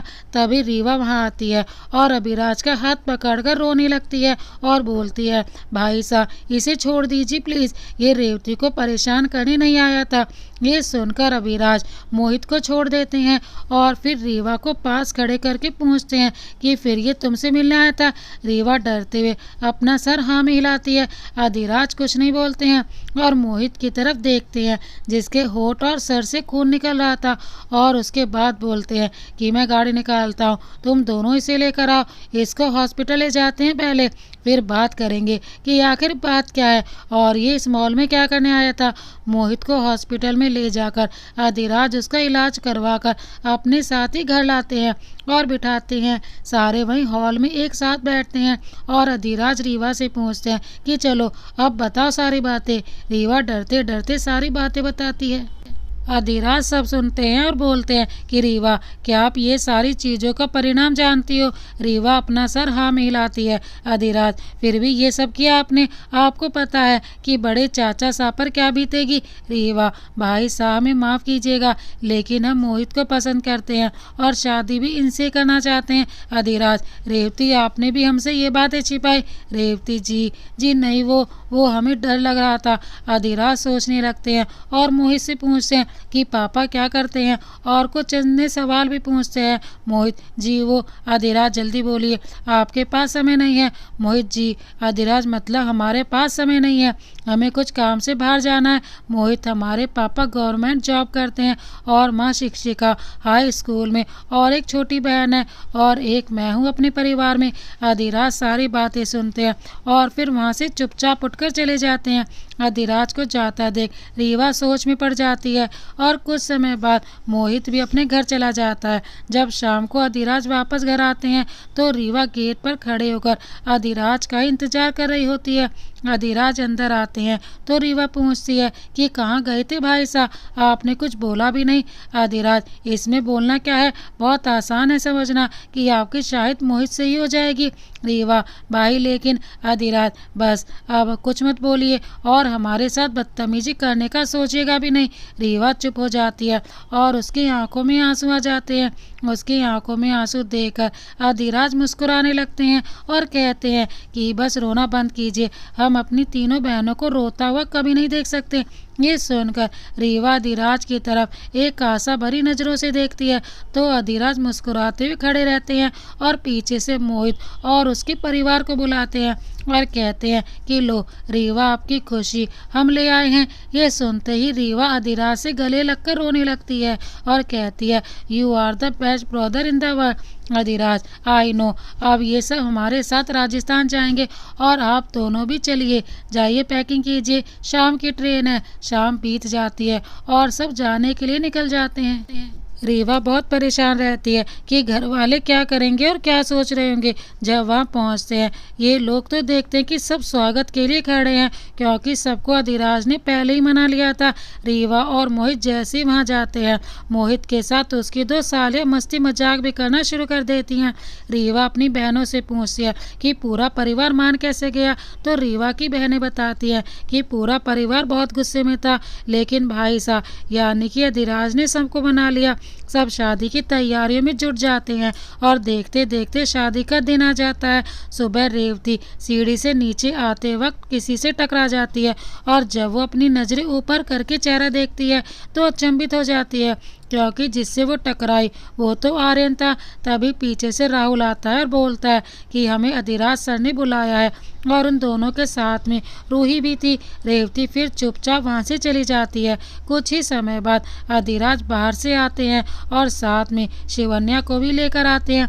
सब शिवन्या को देखकर खुश भी होते हैं और अधिराज के बारे में भी सोचने लगते हैं। फिर पूरा परिवार शिवन्या से मिलकर उसकी खैरियत पूछते हैं। सबसे मिलकर शिवन्या अपने कमरे में आराम करने चली जाती है और अधिराज रेवती की तरफ बहुत समय तक देखते रहते हैं, जैसे कि वो रेवती से कुछ कहना चाहते हैं। देखते देखते शाम हो जाती है और शादी का समय हो जाता है। बारात लेकर मोहित हवेली पे पहुंच जाता है। पूरा परिवार मिलकर मोहित का स्वागत करते हैं और अंदर ले जाते हैं। मोहित और रीवा की शादी में सब बहुत खुश रहते हैं और बहुत मस्ती कर रहे होते हैं। मोहित और रीवा शादी के मंडप में बैठ जाते हैं। उसी समय अधिराज को फोन आता है और अधिराज को बाहर जाना पड़ता है। वहाँ शादी करवाने के लिए वही पंडित जी आए थे जो अधिराज की कुंडली को देखे थे और श्राप के बारे में बताए थे। अधिराज किसी गेस्ट को लाने बाहर गए थे। तभी पंडित जी गठबंधन की रस्म करने के लिए बुलाते हैं। तभी अधिराज के बड़े चाचा कहते हैं कि ये रस्म अधिराज और उनकी पत्नी करेंगे। तभी शिवन्या मंडप की तरफ बढ़ने लगती है तो कल्याणी थोड़ी ऊंची आवाज में कहती है कि बेटा रेवती आप जाइए और वहाँ खड़े हो जाइए, अधिराज आते ही होंगे। आप दोनों को साथ में रस्म करना है क्योंकि आप ही अधिराज की रक्षक पत्नी हो। ये सुनकर शिवन्या वहीं खड़ी रह जाती है और उसके आंखों में आंसू आ जाते हैं। रेवती शिवन्या की तरफ देखती है और सोचती है कि हमने उनका जगह ले लिया है, क्योंकि वो तो पहले से ही अधिराज को चाहती थी और अधिराज की जिंदगी में थी। पंडित जी सारी बातें सुन रहे थे और बोले कि कल्याणी जी। पंडित जी ये कहते हुए कल्याणी दौड़ी आई। पंडित जी क्या अधिराज ने आपसे बताया नहीं? कल्याणी क्या नहीं बताया पंडित जी? कुछ 6 महीने पहले अधिराज को हमने मंदिर बुलाया था और अधिराज वहाँ गए भी थे। मैंने उन्हें सारी सच्चाई बता दी थी और क्षमा भी मांगी थी। बलवंत कुछ समझे नहीं, अब आप कहना क्या चाहते हैं? कल्याणी हाँ पंडित जी पूरी बात हमें बताइए, क्या हुआ है? सारे परिवार वाले पंडित जी की बातों से परेशान हो गए थे और उनके बताने का इंतजार कर रहे थे। पंडित जी हमें क्षमा कीजिएगा, लेकिन जिस दिन आप अधिराज की कुंडली लेकर आए थे उस दिन हमसे एक गलती हो गई थी। उस दिन एक और लड़के की कुंडली हमारे पास आई थी और उसका नाम भी अधिराज ही था। जो श्राप और दोष के बारे में हमने आपको बताया था वो आपके पुत्र का नहीं था, वो उस लड़के का था और वो लड़के की तबीयत बहुत खराब रहने लगी थी। इसीलिए उसके माता पिता हमसे उसकी कुंडली वापस दिखाने आए थे। वो कुंडली देखकर हमसे हुई गलती का हमें पता चला। तब हमने अधिराज को कुंडली के साथ बुलाया और वो आए भी, और उनकी कुंडली में कोई दोष या श्राप नहीं है, ये हमने उनको उसी समय बता दिया था। पूरा परिवार ये सारी बातें जानकर खुश होता है कि अधिराज की कुंडली में कोई दोष या श्राप नहीं है। लेकिन फिर सब सोचने लगते हैं कि जब अधिराज को ये बात 6 महीने पहले पता थी तो उन्होंने बताया क्यों नहीं। ये बात सुनकर एक और इंसान बहुत खुश था और वो था आर्यन और उसके दोस्त, जो ये सोच रहे थे कि आर्यन और रेवती अब एक हो जाएंगे। उतने में मेन गेट से अधिराज आते हुए दिखाई देते हैं। सारे परिवार इकट्ठा होकर खड़े हो जाते हैं और अधिराज की तरफ देखने लगते हैं। तभी अधिराज क्या हुआ, आप लोग ठीक हो? कल्याणी हाँ बेटा आप ठीक हो? अधिराज हाँ माँ क्या हुआ बताओ चलो। कल्याणी सच बता दीजिए, आपने ये बात क्यों छिपाई हम सब से, जबकि आप जानते हैं कि आपकी ज़िंदगी को लेकर हम सब कितने परेशान हैं। लेकिन आपने पिछले 6 महीनों से ये बात छिपाए रखी। आप जानते हैं कि ये बताकर आप हम सबकी ज़िंदगी भी आसान कर देते। अधिराज माँ की बातों से समझ जाते हैं कि वो किस बारे में बोल रही है। अधिराज अपना सर नीचे किए खड़े रहते हैं। उनकी माँ के साथ बाकी घर वाले भी अधिराज से कई सवाल कर रहे थे, लेकिन अधिराज चुप वहाँ खड़े थे। जब सब शांत हो जाते हैं तब अधिराज बोलते हैं कि हमें सिर्फ रेवती की फिक्र हो रही थी। अगर उन्हें पता चल जाता कि उनकी जिंदगी खेल खेल में खराब हो गई है, ये सुनकर उनको कितना बुरा लगेगा। और उन्हें परिवार में बहुत कम लोग ही प्यार करते हैं। इसीलिए हमें डर था कि जब सबको पता चल जाएगा कि ये बस एक साधारण लड़की है और इसकी वजह से मेरी ज़िंदगी पे कोई असर नहीं होगा, तो सब घर पे इनके साथ बुरा सलूक करेंगे। यही सोचकर मैंने कुछ नहीं बताया सबको। जब हम 4 महीने पहले रेवती का चेहरा पहली बार देखे थे, तब से लेकर आज तक हमने रेवती से प्यार किया है और हमें वो भी अच्छी लगने लगी थी। लेकिन जब मोहित ने बताया कि आर्यन और रेवती एक दूसरे को पसंद करते हैं। तब हमने सोचा कि रेवती हमारे साथ कभी खुश नहीं रह पाएंगी। तभी हमने आर्यन को शादी में इनवाइट किया और सोचने लगे कि रीवा की शादी के बाद हम सबको सच बता देंगे और रेवती आर्यन को साथ में लाकर हम रेवती को अपने साथ ये जबरदस्ती के रिश्ते से आज़ाद कर देंगे। ये सुनकर पूरा परिवार भावुक हो जाता है। फिर अधिराज उससे माफ़ी मांगते हैं और ख़ास तौर पर रेवती से माफ़ी मांगते हैं। साथ में सारा परिवार रेवती से माफ़ी मांगते हैं और कल्याणी शिवन्या से भी माफ़ी मांगती है अपने दुर्व्यवहार के लिए। अधिराज भी शिवन्या से माफ़ी मांगते हैं और कहते हैं कि हम रेवती को पसंद करते थे, लेकिन आपसे हमने प्रेम किया है हमेशा, हमें हमारी गलतियों के लिए माफ़ कर दीजिए। रेवती की आंखों में आंसू छलक उठते हैं। ये देखकर कल्याणी वहाँ जाती हैं और कहती हैं कि बेटा क्या हुआ, अगर आप हमारी बहू बनकर नहीं रहोगी तो आपको हमने अपनी बेटी माना है। आप जब चाहे यहाँ आए और जाएं, आपको कोई कुछ नहीं बोलेगा। रेवती ये सुनकर कल्याणी के गले लग जाती है। शिवन्या और पूरा परिवार रेवती के पास आते हैं। सब अपना प्यार रेवती को दिखाते हैं। फिर मोहित कहता है कि मेरी शादी पे भी अब आप लोग ध्यान ले दीजिए थोड़ा। सब ये सुनकर हंसने लगते हैं और मंडप की तरफ चले जाते हैं और अधिराज और शिवन्या जाकर रस्म को पूरा करते हैं। शादी होने के बाद अधिराज दोबारा शिवन्या के पास जाकर माफ़ी मांगते हैं और शिवन्या भी उन्हें माफ़ कर देती है। कुछ समय बाद आर्यन अकेले बालकनी पे खड़ा होता है। उसे वहाँ देखकर रेवती उसके पास जाती है और आर्यन को धीमी आवाज़ में बुलाती है, रेवती, आर्यन जी। आर्यन पीछे मुड़कर देखता है, वहाँ रेवती अपना सर झुकाकर खड़ी थी। आर्यन उसे एक नज़र में देखता रहता है। उसी बीच रेवती नीची नज़रों से ऊपर देखती है तो वो देखती है कि आर्यन उसे देखे जा रहा था। वो फिर बहुत हिम्मत करके आर्यन की आंखों में देखती है। जब वो आर्यन की तरफ देखती है वैसे ही आर्यन दूसरी तरफ अपना चेहरा कर लेता है। ये देखकर रेवती की आंखों में आंसू आ जाते हैं और वो वहाँ से जाने लगती है। तभी आर्यन पीछे से रेवती का हाथ पकड़ लेता है और अपनी ओर खींचकर गले से लगा लेता है और बहुत समय तक रेवती को गले से लगाए रखता है। रेवती कहती है कि हम आपको पसंद करते थे, हमें खुद से ज़्यादा आपकी चिंता थी कि आप अपनी ज़िंदगी कैसे अच्छे से जिए। ये सारी बातें सुनकर आर्यन भारी आवाज़ में कहता है कि रेवती, तुम्हें लगता है कि मैं तुम्हारे बिना अपनी ज़िंदगी में आगे बढ़ जाता? शायद मैं वहीं रह जाता हमेशा के लिए। दोनों फिर बालकनी से बाहर की ओर देखने लगते हैं और रेवती आर्यन के हाथ थामकर वहां पर खड़ी हो जाती है और वहीं पे खड़े होकर दोनों बातें करने लगते हैं। कुछ समय बाद रीवा की विदाई का समय हो जाता है। सारे परिवार वाले हॉल में इकट्ठा हो जाते हैं। तभी अधिराज कहते हैं कि रेवती, आप भी अपना बैग ले आइए, हमने सबके साथ आपका भी टिकट करवा दिया है। रेवती, लेकिन अधिराज मजाकिया तरीके से, लेकिन कुछ नहीं, जल्दी जाइए नहीं तो हम फिर आपको जाने नहीं देंगे। ये बात सुनकर सबके होठों पर मुस्कान आ जाती है और रेवती फिर अपना बैग लेने चली जाती है। जब वो बैग लेकर नीचे आती है तब तक सारे लोग वहाँ से कार में बैठ चुके थे। सारे परिवार वाले भी स्टेशन रीवा और मोहित को छोड़ने जा रहे थे। रीवा देखती है कि सब जा चुके हैं लेकिन आर्यन वहीं खड़ा है। वो नीचे आकर पूछती है कि बाकी घर वाले चले गए? आर्यन, नहीं, अभी कार में बैठे हैं। रेवती, और आप फिर यहाँ आप क्या कर रहे हैं? आर्यन, तुम्हारा साथ दे रहा हूँ और ज़िंदगी भर दूंगा, बिल्कुल ऐसे ही। रेवती ये सुनकर मुस्कुराती है और आर्यन को बाहर चलने का इशारा करती है।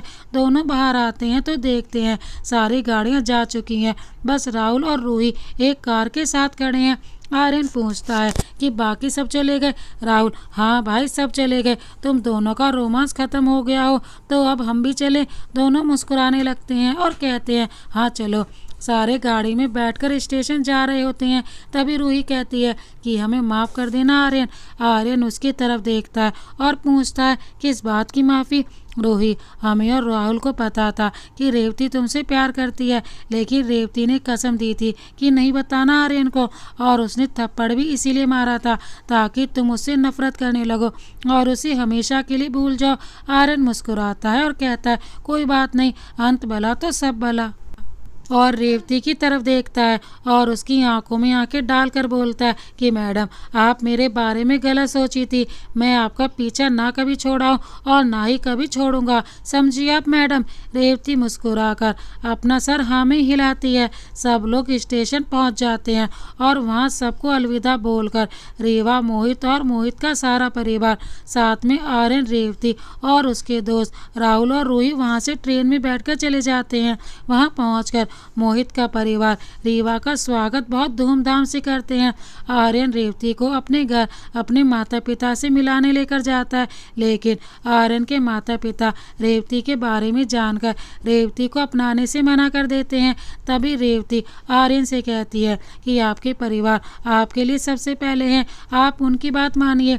आर्यन नाराज होकर कहता है कि अब और नहीं, मैं तुम्हारी कोई बात नहीं सुनना चाहता हूँ, तुम चुपचाप यहाँ खड़ी रहो। वो दूसरी तरफ जाकर राहुल को फ़ोन करता है और उससे बात करता है और बात करने के बाद रेवती का हाथ पकड़कर वहाँ से ले जाता है। आर्यन के माता पिता देखते रह जाते हैं। आर्यन रेवती को लेकर मंदिर जाता है, जहाँ रेवती देखती है कि राहुल और रूही ने सारा शादी का इंतजाम करके रखा है। रेवती आर्यन को मना करती है, लेकिन आर्यन कुछ सुनने के मूड में ही नहीं होता है। आर्यन को अपने माता पिता पर भी गुस्सा आ रहा था। फिर वो दोनों तैयार होने जाते हैं और कुछ समय बाद आर्यन तैयार होकर मंडप में बैठ जाता है। पंडित जी फिर दुल्हन को बुलाते हैं तो रूही दुल्हन को लाकर आर्यन के बगल में बैठा देती है। आधी शादी की रस्में हो चुकी होती हैं। उतने में दुल्हन तोतली आवाज में कहती है कि मेले को डर लग रहा है सौलभ जी।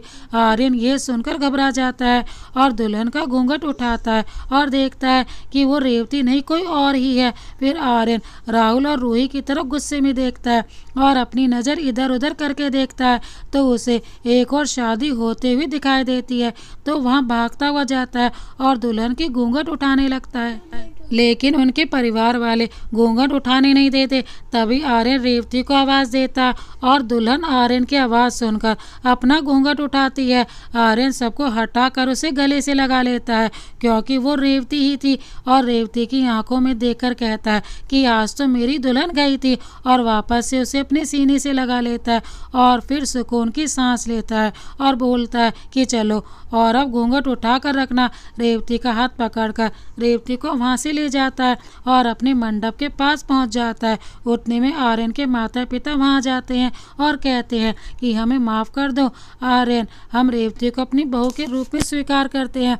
अगर तुम चले गए तो हमारा क्या होगा, हमारे तो तुम एक ही बेटे हो। ये सुनकर आर्यन नरम हो जाता है और अपने माता पिता की बात मान लेता है। फिर सब ठीक हो जाता है और आर्यन रेवती के साथ अपने घर चला जाता है। कल होते ही आर्यन के माता पिता अधिराज के परिवार के रेवती के रिश्तेदारों के रूप में बुलाते हैं और फिर दोनों की शादी पूरे धूमधाम से होती है और दोनों बहुत खुश होते हैं। दोनों को अपना प्यार और रेवती को अपने प्यार के साथ एक नया परिवार मिल जाता है।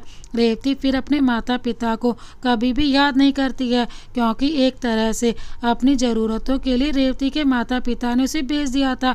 आर्यन रेवती की ज़िंदगी में इतनी खुशियाँ भर देता है कि रेवती को अब किसी की ज़रूरत महसूस ही नहीं होती थी और कल्याणी और बलवंत के रूप में रेवती को माता पिता भी मिल गए थे। तो दोस्तों, इस कहानी को अंत तक देखने के लिए आपका बहुत बहुत धन्यवाद। अगर ये कहानी आपको पसंद आई हो तो एक लाइक कर, एक प्यारा सा कमेंट करना ना भूलें। इसी तरह की अन्य कहानियाँ देखने के लिए हमारे चैनल को अभी सब्सक्राइब कर बेल आइकन को प्रेस कर दीजिएगा। मिलते हैं एक और नई प्यार भरी कहानी के साथ, तब तक के लिए जय हिंद, वंदे मातरम।